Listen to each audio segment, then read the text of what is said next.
Good morning, good afternoon, and good evening, everyone. I hope you all are fit and fine. So today, I am going to start a 12th class physics course. तो आइए आज हम start कर रहे हैं 12th class के physics के course को आज हम स्टार्ट करने जा रहे हैं और फिजिक्स के हम वन बाय वन जितनी भी यूनिट्स हैं वो क्लियर करेंगे और उससे दिए हुए जो चैप्टर्स हैं उनको वन बाय वन क्लियर करते हैं। तो आज हम लेक्चर में हम आज यूनिट फर्स्ट जो पढ़ेंगे उसका फर्स्ट चैप्टर हम यहाँ पे पढ़ेंगे और ऐसे ही हमारे लेक्चर चलते हैं। चलिए टाइम को वेस्ट ना करते हुए आगे बढ़ते हैं और बेसिक से बेसिक कॉन्सेप्ट हम यहाँ क्लियर कराने की कोशिश करते हैं। तो देखिए आपके पास आज जो यूनिट पढ़ने जा रहे हैं वो यूनिट फर्स्ट। तो देखिए यूनिट जो है आपके पास यूनिट, तो आपकी यूनिट फर्स्ट है और जो यूनिट फर्स्ट है वो है इलेक्ट्रोस्टैटिक। देखिए यूनिट फर्स्ट जो है आपकी इलेक्ट्रोस्टैटिक, ठीक है। तो इलेक्ट्रोस्टैटिक्स यूनिट है आपके पास। तो सबसे पहले आप देखिए कि जो हम यूनिट फर्स्ट पढ़ रहे हैं वो इलेक्ट्रोस्टैटिक्स यूनिट है, इसमें कितने चैप्टर। तो आप पहले समझिए इसमें आपके पास जनरली अगर हम चैप्टर की बात करें तो इसका चैप्टर फर्स्ट चैप्टर जो आता है, तो फर्स्ट चैप्टर जो आपका इलेक्ट्रिक चार्ज, तो फर्स्ट चैप्टर आपका इलेक्ट्रिक इलेक्ट्रिक चार्ज, ठीक है। और हमारा जो सेकंड चैप्टर है इसमें जो हम पढ़ेंगे ये फर्स्ट चैप्टर हो गया, सेकंड हो गया। तो सेकंड चैप्टर है इलेक्ट्रिक फोर्स। तो सेकंड चैप्टर में जो है हम इलेक्ट्रिक फोर्स पढ़ेंगे और जो चैप्टर आपका चैप्टर जो आपका थर्ड में वो चैप्टर थर्ड जो है आपका इलेक्ट्रिक फील्ड है। कौन सा है? Electric field. तो ध्यान रखना है इलेक्ट्रिक फील्ड जो है आपका हम यहाँ पे अगर पढ़ेंगे तो थर्ड चैप्टर पढ़ेंगे इलेक्ट्रिक फील्ड। ऐसे ही हमारा जो चैप्टर है चैप्टर फोर्थ, देखिए चैप्टर फोर्थ जो आपका इलेक्ट्रिक पोटेंशियल एंड फ्लक्स, तो यहाँ पे हम पढ़ेंगे electric electric potential electric potential and flux, यानी इलेक्ट्रिक फ्लक्स। तो electric potential and electric flux पढ़ेंगे चौथे चैप्टर में। यानी जो हमारा आपके पास चैप्टर फिफ्थ है वो पढ़ेंगे हम कैपेसिटेंस। यहाँ पे कैपेसिटेंस जो है आपका फिफ्थ चैप्टर। तो आपको ये इंट्रोडक्शन में पता होना चाहिए कि हम यूनिट फर्स्ट में कौन कौन से चैप्टर पढ़ने वाले हैं। फिर डिटेल आपको तभी पता लगेगी जब आपको इंट्रोडक्शन पता। तो देखिए यूनिट फर्स्ट में 12th क्लास के लिए आपके जो यूनिट फर्स्ट है फिजिक्स की वो है इलेक्ट्रोस्टैटिक्स और जो इलेक्ट्रोस्टैटिक्स का चैप्टर है वो है फर्स्ट इलेक्ट्रिक चार्ज, चैप्टर है इलेक्ट्रिक फोर्स, थर्ड चैप्टर है इलेक्ट्रिक फील्ड और फोर्थ चैप्टर है electric potential and flux and chapter fifth जो है वो है कैपेसिटेंस। यानी ये वन बाय वन जो है हम इसको क्लियर करेंगे और क्लियर करने के बाद हम आपको इसके न्यूमेरिकल क्वेश्चंस जो बोर्ड में आने वाले क्वेश्चंस हैं एक्सपेक्टेड क्वेश्चंस भी यहाँ पे कराएंगे। तो अपने टॉपिक को वन बाय वन क्लियर करेंगे। तो सबसे पहले हमारा हमें ये क्लियर करना पड़ेगा कि हमारी करंट जो इलेक्ट्रोस्टैटिक्स है वो क्या बताता है। तो देखिए यहाँ पे वर्ड लिखा हुआ है इलेक्ट्रोस्टैटिक्स। आप इलेक्ट्रोस्टैटिक्स को ध्यान से समझिए। जो इलेक्ट्रोस्टैटिक्स है इस वर्ड को आप ध्यान से समझिए। Actually electrostatics can be divided into two part, यानी इलेक्ट्रोस्टैटिक्स दो पार्ट्स में डिवाइडेड है। अगर देखें तो यहाँ पे देखिए ये है electro, you know about this electro, ये है इलेक्ट्रो और सेकंड जो पार्ट है वो है स्टैटिक्स। देखिए यहाँ पे है स्टैटिक्स। तो ये इलेक्ट्रो यहाँ से निकला इलेक्ट्रो, यहाँ से निकला स्टैटिक्स। तो यहाँ पे इलेक्ट्रो का मतलब क्या? देखिए जानिए कि इलेक्ट्रो का मीनिंग क्या है। इलेक्ट्रो का यहाँ पे जो मीनिंग है वो में इलेक्ट्रिक, जो इलेक्ट्रो है यहाँ पे इसका मीनिंग है इलेक्ट्रिक चार्ज। इलेक्ट्रो का मतलब होता है इलेक्ट्रिक चार्ज यानी चार्ज। तो यहाँ पे electro means electric charge, electric charge. और जो स्टैटिक्स का मतलब होता है रेस्ट, रेस्ट। तो यहाँ पे आप देख पा रहे हो इस यूनिट में इलेक्ट्रोस्टैटिक्स में आपके पास इलेक्ट्रोस्टैटिक्स वर्ड जो है दो पार्ट में डिवाइड हो गया। इनको दो पार्ट में डिवाइड किया जा सकता है। एक हो गया इलेक्ट्रो, एक स्टैटिक। यहाँ पे इलेक्ट्रो का मीनिंग होता है इलेक्ट्रिक चार्ज, स्टैटिक का मतलब होता है एक्चुअल में इलेक्ट्रोस्टैटिक्स एक फिजिक्स की ब्रांच होती है जिसमें एक्चुअल में स्टडी क्या किया जाता है, चार्जेस मेटर यानी रेस्ट, यानी चार्ज के रेस्ट होने की बात की जाती है। चार्ज के रेस्ट होने पर चार्ज में चार्ज की वजह से हमें क्या-क्या ऐसे फिनोमेना देखने को मिलते हैं उसी के बारे में डिस्कस यहाँ पे करें। तो एक्चुअल में इलेक्ट्रोस्टैटिक्स हुई क्या फिर?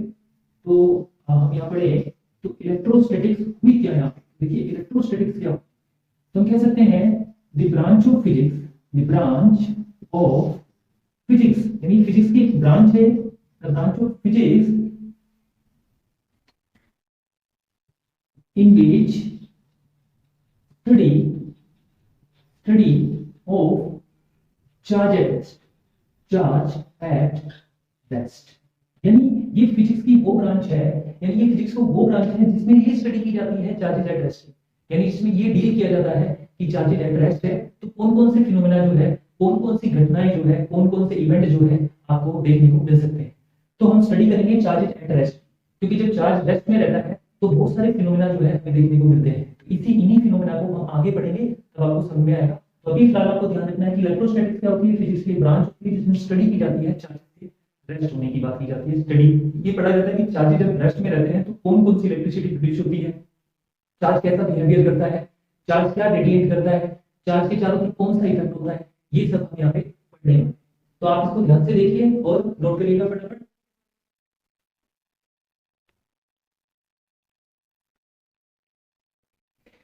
तो देखिए अब हमारा जो टॉपिक है इसके बाद इलेक्ट्रोस्टैटिक्स के बाद जो हम पढ़ रहे हैं वो चैप्टर पढ़ रहे हैं, हमारा चैप्टर का जो चैप्टर फर्स्ट है वो चैप्टर अभी भी मैंने बताया फर्स्ट चैप्टर क्या था आपका, electric charge.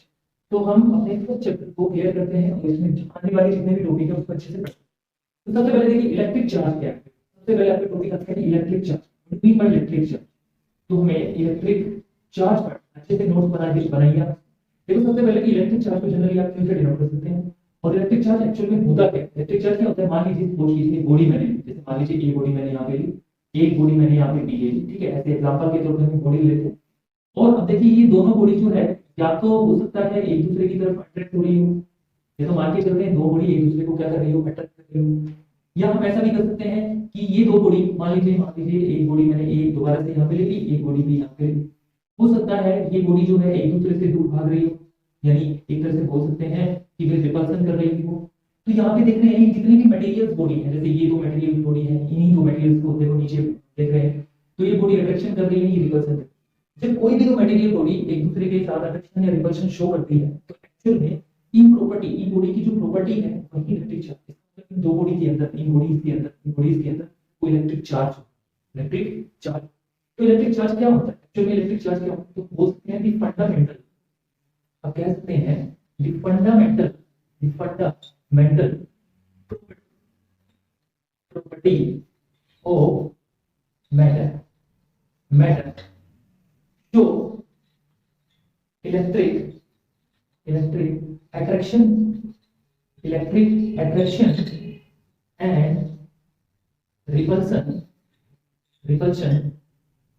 repulsion between two bodies is called electric charge.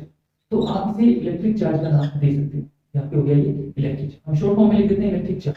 तो देखिए इलेक्ट्रिक चार्ज क्या हुआ, ध्यान से देखिएगा, कह रहा था fundamental property of matter to electric attraction and repulsion between two bodies is called charge. यानी ये दो बॉडी है, देखिए ये दो बॉडी है, ये दो बॉडी किसी मैटर से बनी है और इन मैटर के पास एक प्रॉपर्टी है फंडामेंटल। फंडामेंटल होता है बेसिक प्रॉपर्टी, मेन प्रॉपर्टी। तो इस मैटर के पास एक मेन या फंडामेंटल या बेसिक प्रॉपर्टी क्या है, ये दूसरे के साथ अट्रैक्शन शो कर रही है। ऐसे ही कोई मटेरियल बॉडी ये हो सकती है, मैटर बॉडी ये हो सकती है जो रिपल्सन शो कर रही है यहाँ पे। तो ये रिपल्सन और अट्रैक्शन जो हो रहा है ये फंडामेंटल प्रॉपर्टी ऑफ मैटर की वजह से, मैटर के अंदर कुछ फंडामेंटल प्रॉपर्टी होगी जिसकी वजह से अट्रैक्शन और रिपल्सन शो हो। तो एक्चुअली में यही फंडामेंटल प्रॉपर्टी मैटर की जिसकी वजह से इलेक्ट्रिक अट्रैक्शन और रिपल्सन हो रहा है तो बॉडी में, एक्चुअली यही क्या कहलाता है, इलेक्ट्रिक चार्ज। ध्यान रहे इसी को क्या कहते हैं, इलेक्ट्रिक चार्ज। अब अगर हम बात करें टाइप्स ऑफ इलेक्ट्रिक चार्ज की, अब ध्यान से देखिए, आप यहाँ पे लिखते हैं टाइप्स ऑफ इलेक्ट्रिक चार्ज। तो इलेक्ट्रिक चार्ज जो होता है कितने टाइप्स के होते हैं, तो जनरली अगर बात करें तो इलेक्ट्रिक चार्ज तो दो टाइप्स के होते हैं। क्यों, electric charge can be divided into two parts या टू टाइप्स, नहीं दो टाइप्स के इलेक्ट्रिक चार्ज होते हैं, जिसमें एक हो गया आपका पॉजिटिव चार्ज, एक हो गया आपका पॉजिटिव चार्ज और दूसरा हो गया आपका नेगेटिव चार्ज। दूसरा आप लेके चलोगे नेगेटिव चार्ज। तो यहाँ पे जो चार्ज है वो दो टाइप के होते हैं, एक पॉजिटिव चार्ज हो गया और एक आपका नेगेटिव चार्ज। अब आप ध्यान से एक बात सुनिएगा, आपके नॉलेज के लिए, फैक्ट के लिए आपको याद रखने की कोशिश करनी पड़ेगी कि चार्ज ऑफ टू टाइप्स, हमने बोला charge is of two type, हमने कहा कि चार्ज ऑफ टू टाइप, जो चार्ज है तो दो टाइप। दिस वाज, हम यहाँ पे ये ध्यान देंगे, दिस वाज टोल्ड बाय ड्यूफे। एक साइंटिस्ट का नाम लिखा मैंने यहाँ पे ड्यूफे, कि चार्ज दो टाइप के हैं, चार्ज ऑफ टू टाइप्स, यानी चार्ज दो टाइप के होते हैं। ये किसने बताया, दिस वाज टोल्ड बाय ड्यूफे। सबसे पहले किसने बताया, ड्यूफे ने। साइंटिस्ट ड्यूफे, उसने कहा चार्ज दो टाइप के होते हैं। हालांकि उन्होंने ये नहीं बताया था कि पॉजिटिव और नेगेटिव। पॉजिटिव और नेगेटिव नेमिंग जो है चार्ज की किसी और साइंटिस्ट ने की थी, उसका नाम अभी हम लिखे नहीं, फिलहाल आपको ध्यान रखना है कि चार्ज क्या होता है ये हमें पता लगा। चार्ज कितने टाइप्स के होते हैं, ये टाइप्स ऑफ चार्ज बताया था ड्यूफे, ध्यान रखना किसने बताया था, ड्यूफे ने। अब बात करते हैं naming of charge. Naming of charge की बात करें, नेमिंग ऑफ चार्ज, तो देखिए जो naming of charge, naming of charge is given by, यहां पे भी लिख सकते हैं नेमिंग ऑफ चार्ज इज, या आप जनरली आप ऐसा भी कह सकते हो, the naming of charge was given by Benjamin Franklin, Franklin. यहाँ पे एक साइंटिस्ट का नाम हमने अभी और लिखा है, बेंजामिन फ्रैंकलिन। तो देखिए naming of charge was given by Benjamin Franklin, और आप यहाँ पे ध्यान से समझिए कि चार्ज के दो टाइप्स होते हैं, ये बताया था ड्यूफे ने। और नेमिंग ऑफ चार्ज की बात करें जो दी थी, यानी चार्ज की जो नेमिंग की थी कि वे चार्ज पॉजिटिव होता है, एक चार्ज नेगेटिव होता है, एक्चुअली नेमिंग पॉजिटिव और नेगेटिव जो है बेंजामिन फ्रैंकलिन ने की थी। तो बेंजामिन फ्रैंकलिन ने पॉजिटिव चार्ज और एक्चुअल में नेगेटिव चार्ज की नेमिंग की थी, कि एक चार्ज होता है पॉजिटिव, एक चार्ज होता है नेगेटिव। लेकिन आपको एक बात का ध्यान रखना है कि चार्ज दो टाइप के होते हैं, वो बताया किसने था, ड्यूफे ने। चार्ज एक पॉजिटिव होता है, एक नेगेटिव होता है, यानी नेमिंग की बात करें तो वो बताया था बेंजामिन। ये आपको ध्यान, तो इजी सा टॉपिक, आप इसको नोट करते रहिए, अच्छे अच्छे नोट्स आप इसको क्लियर करिए, नोट्स बनाइए।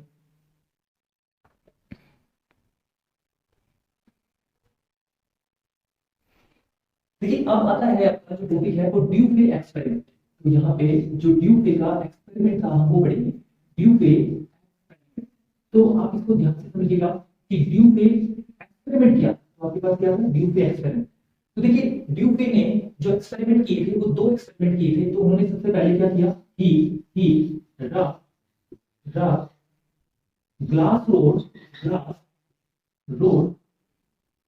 उन्होंने क्या किया, ग्लास रोड को रब किया किसके साथ, सिल्क क्लॉथ के साथ। तो ही रब ग्लास रोड सिल्क क्लॉथ। तो इन्होंने क्या किया, ग्लास रोड को सिल्क क्लॉथ के साथ रब किया, सिल्क क्लॉथ। सेकंड एक्सपेरिमेंट किया, ही रब एबोनाइट रोड with फर। तो दो एक्सपेरिमेंट करें, दोनों एक्सपेरिमेंट को हम डिटेल में पढ़ेंगे, आप ध्यान से समझिएगा, क्लियर है। ड्यूफे एक्सपेरिमेंट, तो ड्यूफे कैन कंफर्म, बोल सकते हैं कि Dufay performed two experiment. Actually Dufay was performed two experiment. First is he rubbed glass rod with silk cloth and second is he rubbed ebonite rod with fur।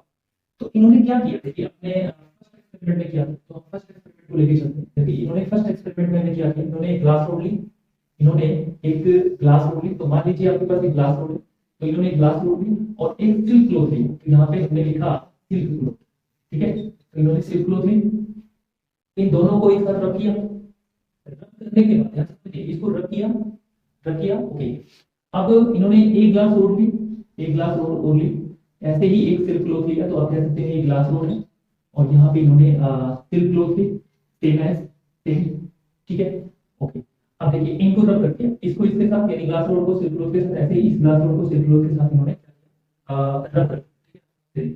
अब देखिए इसको यानी glass rod को इसके साथ रब करने के बाद यहाँ पे लिया हमने glass rod, right, this is your glass rod, ये वाली। आप इसको ग्लास रोड फर्स्ट मान सकते हो, इसको ग्लास रोड सेकंड मान सकते हो, ध्यान से समझिएगा। अब इन्होंने क्या किया, जो ग्लास रोड फर्स्ट थी उसके नजदीक जो है हम सेकंड ग्लास रोड ले आए, यानी ये वाली जो आपकी ग्लास रोड इस सेकंड है उसके पास है। तो क्या देखा गया कि दोनों ग्लास रोड जो है एक दूसरे को रिपेल करके, यानी एक दूसरे से दूर भाग। यहाँ एक्चुअल में क्या हो रहा है, रिपल्सन। एक्चुअल में यहाँ इन्होंने देखा कि रिपल्सन हो रहा है। इसको सिल्क क्लॉथ के साथ करने पर, इस ग्लास रोड को सिल्क क्लॉथ के साथ रब करने पर, जब हम दोनों ग्लास रोड को पास में लाए तो ये क्या कर रहा था, रिपेल क्या कर रहा था, रिपेल। दूसरा इन्होंने क्या किया, ध्यान से समझिए, दूसरा इन्होंने क्या किया, सेकंड एक्सपेरिमेंट में इन्होंने क्या किया, सेकंड एक्सपेरिमेंट क्या था, ही रब्ड एबोनाइट रोड विद फर। यानी इन्होंने क्या किया, एबोनाइट रोड ली, इन्होंने कोई एबोनाइट एक टाइप ऑफ मटेरियल, एबोनाइट एक टाइप ऑफ मटेरियल होती है, जैसे ग्लास रोड है इसी तरह की मटेरियल की एक एबोनाइट रोड होती है। तो इन्होंने यहाँ पे एबोनाइट रोड, तो हमारे पास ये एबोनाइट रोड है, और एक फर। देखिए फर क्या होता है, फर होता है एक चमड़ी की तरह होता है, स्किन होती है, जैसे जो लंबे जानवर होते हैं, जैसे कैट हो गई है ना, इस तरह के जो जानवर होते हैं इनकी जो चमड़ी होती है फर है। तो ये देखो फर है, ये चमड़ी है। जब इस एबोनाइट रोड को इसके साथ रब किया, जब इस एबोनाइट रोड को फर के साथ रब किया गया, और उसके बाद देखिए क्या किया, उसके बाद क्या किया, एक यहाँ पे दोबारा से इन्होंने ग्लास रोड ली, ग्लास रोड, इनमें से कोई भी ग्लास रोड ले सकते हैं, लेकिन ध्यान रहे जो ग्लास रोड है, ग्लास रोड को सिल्क रोड के साथ रब करने के बाद एक ग्लास रोड यहाँ से ले, यहाँ से एवोनाइट रोड को फर के साथ रब करने के बाद यहाँ पे एक एवोनाइट रोड इसके पास में ले आए, एवोनाइट रोड इसके पास में ले आए, तो देखा गया ये दोनों रोड एक दूसरे की तरफ अट्रैक्ट कर रही थी, तो यहाँ क्या हुआ, यहाँ पे क्या हुआ, अब आप दोनों एक्सपेरिमेंट में ध्यान से देख पा रहे हो कि he rubbed glass rod with silk cloth, यानी स्लिप क्लॉथ के साथ, देखिए इस ग्लास रोड को स्लिप क्लॉथ के साथ रब किया, इस ग्लास रोड को स्लिप क्लॉथ के साथ रब किया, तो ये ग्लास रोड और ये ग्लास रोड को जो पास में लाए तो यहाँ क्या होगा, रिपल्सन होगा। अच्छा, यहाँ पे क्या किया, एपोनाइट रोड को फर के साथ रब किया, फिर जो एपोनाइट रोड को फिर जो रब करने के बाद जो ग्लास रोड है, आफ्टर रबिंग जो ग्लास रोड है उसको इसके पास में लाए तो अट्रैक्शन देगा, यानी ये डिफरेंट मटेरियल है, एपोनाइट रोड ग्लास रोड अट्रैक्शन कर रही है, सेम मटेरियल है, यहाँ पे क्या कर रहा है, रिपल्सन कर रहा है। आपने यहाँ पे देखा कि ड्यूफे ने अपने एक्सपेरिमेंट में क्या किया, अब यहाँ से कुछ चीजें कंक्लूजन निकाली ड्यूफे ने, तो ड्यूफे कंक्लूडेड दैट, तो हम यहाँ पे कह सकते हैं ड्यूफे कंक्लूडेड दैट, यहाँ पे ड्यूफे ने कुछ कंक्लूजन निकाला, देखिए क्या कंक्लूजन निकाला ड्यूफे ने, वही समझेंगे। तो ड्यूफे कंक्लूडेड, तो ड्यूफे ने क्या क्या कंक्लूजन निकाला, देखिए फर्स्ट कंक्लूडेड, देखिए ड्यूफे का चार्ज ऑफ टू टाइप्स, देखिए charge is of two type, इन्होंने कहा charge is of two types. One as on glass rod, one as on glass rod. यानी चार्ज दो टाइप की होता है, एक चार्ज जो ग्लास रोड पे है, एक चार्ज क्या था जो ग्लास रोड पे है, जिसका उन्होंने नाम दिया इट्स नेम एज वीटरस। ध्यान दीजिएगा कि इन्होंने क्या कहा अपने कंक्लूजन में कि charge of two types, one as on glass rod, its name as vitreous. इन्होंने कहा जो ग्लास रोड पे एक टाइप का चार्ज होगा, देखिए यहाँ पे इसको इसके साथ रखिए, तो ग्लास रोड पे एक टाइप का चार्ज आया होगा, देखिए ग्लास रोड पे एक टाइप का चार्ज आया होगा, जो एक टाइप का चार्ज, उस एक टाइप के चार्ज को इन्होंने वीटरस नाम दे दिया, क्या नाम दे दिया, वीट, ठीक है। एंड अदर एबोनाइट रोड, दूसरा चार्ज जो कि एबोनाइट रोड पे है, एबोनाइट रोड पे भी एक चार्ज है, तो इन्होंने कहा कि इसने कहा कि one as on glass rod its name as vitreous, other on ebonite rod and its name as resinous. तो देखो दूसरा नाम इन्होंने रेजिनस का नाम दिया, रेजिनस। तो इन्होंने कहा कि भाई जो आपके पास ग्लास रोड पे एक टाइप का जो चार्ज आया होगा उसको इन्होंने वीटरस का नाम दिया, दूसरा एबोनाइट रोड पे जो चार्ज आया होगा उसको रेजिनस का नाम दिया। तो ड्यूफ ने ये नाम दिए चार्ज, दो टाइप के होते हैं, ये तो बता दिया था, इन्होंने बताया कि ये दो टाइप के जो चार्ज है, एक वीटरस है और एक रेजिनस, एक वीटरस है और एक रेजिनस। अब ध्यान से आपको समझना, दूसरा कंक्लूजन ये निकला कि जो लाइक चार्ज है, like charge repel and unlike charge attract। क्या बोला, अट्रैक्ट, अनलाइक चार्ज क्या करेगा, अट्रैक्ट करेगा। तो इन्होंने क्या किया, सेकंड कंक्लूजन में कहा unlike charge attract to each other. अब आप इसको ध्यान से समझने की कोशिश करिएगा, इनके कंक्लूजन में बात है कि charge of two types, one is on glass rod its name is vitreous and other charge other on electronic road and its name is resonance। like charge repel and unlike charge attract nature, यानी जो like charge है वो एक दूसरे को क्या करते हैं, रिपेल करते हैं, unlike charge एक दूसरे को क्या करते हैं, अट्रैक्ट करते हैं। आप थोड़ा ध्यान से समझिएगा। ड्यूफ ने इस एक्सपेरिमेंट में ये बताया कि जब ये एक्सपेरिमेंट किए दोनों, उन्होंने कहा कि ग्लास रोड पे एक टाइप का चार्ज आया होगा, एबोनाइट रोड पे एक टाइप का चार्ज, तभी ये बॉडी एक दूसरे को या एक ये रोड एक दूसरे को क्या कर रही है, अट्रैक्ट कर रही है। इसका मतलब यहाँ सेम मटेरियल थे तो रिपेल कर रहे थे, ग्लास रोड और ग्लास रोड दोनों सेम मटेरियल, इसलिए टाइप का चार्ज, इसलिए रिपल्सन हो रहा है। रिपल्सन हो रहा है क्योंकि इन्होंने कहा कि जो लाइक चार्ज है वो रिपेल करते हैं और अनलाइक चार्ज अट्रैक्ट करते हैं। लेकिन ड्यूफे ने चार्जेस एक पॉजिटिव होता है एक नेगेटिव होता है ये नहीं बताया था। बाद में बेंजामिन फ्रैंकलिन आए, बेंजामिन फ्रैंकलिन ने कहा जो वीटरस है, वीटरस वो एक पॉजिटिव चार्ज का नेम दिया और रेजिनस को एक नेगेटिव चार्ज का नेम दिया। तो आज हम जो पढ़ते हैं पॉजिटिव चार्ज नेगेटिव चार्ज, ये बेंजामिन फ्रैंकलिन ने इसकी नेमिंग की थी। ध्यान रहे बेंजामिन फ्रैंकलिन ने इसकी नेमिंग। आई होप कि आपको तो इन नोट्स को बनाइए अपनी नोटबुक में। अब देखिए हमारे पास जो टॉपिक है electric charge related to atom, next topic है इलेक्ट्रिक चार्ज। यहाँ पे हम लिखेंगे electric charge related to atom. देखिए इलेक्ट्रिक चार्ज जो है एटम से रिलेटेड है। व्हाई? क्यों? बिल्कुल क्योंकि एटम से ही सारी चीजें बनी हैं, तो एटम के अंदर तो चार्जेस होते हैं। तो इसको देखने के लिए आप इसको ध्यान से देखिए। मान लीजिए आपके पास ये एटम है, एटम की nucleus, this is the nucleus. आप सभी को पता है न्यूक्लियस के अंदर प्रोटॉन और न्यूट्रॉन पाए जाते हैं, और न्यूक्लियस के चारों तरफ ये जो आपके पास सर्कुलर आपके पास जो पाथ दिखाई दे रहे हैं, एक्चुअली में ये ऑर्बिट्स होती है। तो ये आपका एटम है और ये आपकी जो है एक तरह से बोल सकते हैं न्यूक्लियस, राइट? ये आपकी न्यूक्लियस है। आप सभी को पता है कि न्यूक्लियस के चारों तरफ जो आपके पास ये ऑर्बिट्स दिखाई दे रही है, इसमें इलेक्ट्रॉन जो है चक्कर लगाते रहते हैं। तो आपके पास ये जो आपको दिखाई दे रही है, इनको आप ऑर्बिट्स कहते हैं, सेल कहते हैं या ऑर्बिट्स भी कहते हैं, राइट? अब आप यहाँ पे ध्यान से देखिए, हमें एटम को नहीं पढ़ना होगा, ये बात करनी है कि एटम के पास कितने पार्टिकल्स हैं। देखिए तो एटम के पास 3 तरह के पार्टिकल्स हैं। कौन कौन से? देखो, तो बात करेंगे एलिमेंट्री पार्टिकल। तो देखिए एलिमेंट्री पार्टिकल। तो देखिए एटम के पास 3 एलिमेंट्री पार्टिकल्स होते हैं, आपको ध्यान रखना है। एक हो गया आपके पास प्रोटॉन, एक हो गया आपके पास इलेक्ट्रॉन, और एक हो गया आपके पास न्यूट्रॉन। हमें ये जरूरी क्यों समझा कि एटम में से हमें पार्टिकल की जरूरत पड़ेगी, क्योंकि इन्हीं से ही हमारी इलेक्ट्रोस्टैटिक ताकत बढ़ सकती है। तो एलिमेंट्री पार्टिकल एटम के पास 3 होते हैं, प्रोटॉन, इलेक्ट्रॉन और न्यूट्रॉन। आप ध्यान से समझिए, प्रोटॉन, इलेक्ट्रॉन, न्यूट्रॉन। अब ध्यान से ये समझिएगा कि प्रोटॉन जो होता है, देखिए बात करते हैं एलिमेंट्री पार्टिकल में प्रोटॉन की। देखिए जो प्रोटॉन होता है, प्रोटॉन का नेचर की बात करते हैं, नेचर ऑफ प्रोटॉन।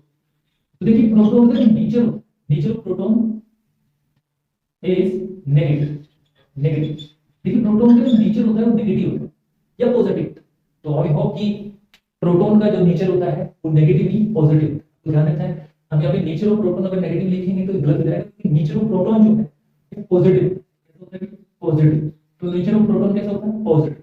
तो पॉजिटिव नेचर का होता है प्रोटॉन, पॉजिटिव नेचर का होता है प्रोटॉन। इसीलिए प्रोटॉन को क्या कहते हैं? Positive charge particle.